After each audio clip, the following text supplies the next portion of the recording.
বাংলাদেশের সবচেয়ে জনবহুল শহর ঢাকা, বিশ্বের জনবহুল শহরের তালিকায় ২ নম্বরে, শীর্ষে রয়েছে জাকার্তা। শহরমুখী মানুষের সংখ্যা বৃদ্ধির সঙ্গে পাল্লা দিয়ে বড় হচ্ছে মেগাসিটির তালিকা। বাংলাদেশও সেটির ব্যতিক্রম নয়। বিশ্বের সঙ্গে তাল মিলিয়ে জনসংখ্যার দিক থেকে জাপানের টোকিওকে পেছনে ফেলে বিশ্বের দ্বিতীয় বৃহত্তম শহরের তালিকায় উঠে এসেছে বাংলাদেশের রাজধানী ঢাকা।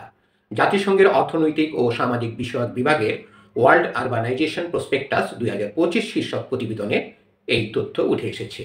জাতিসংঘের নতুন এক প্রতিবেদনে বলা হয়েছে, এখন বিশ্বের সবচেয়ে জনবহুল শহর ইন্দোনেশিয়ার রাজধানী জাকার্তা। আর যে গতিতে জনসংখ্যা বাড়ছে তাতে ২০৫০ সাল নাগাদ ঢাকাই হবে বিশ্বের সবচেয়ে জনবহুল শহর। সর্বশেষ তালিকা অনুযায়ী বর্তমানে ৪,১৯,০০,০০০ মানুষ জাকার্তায় বসবাস করেন।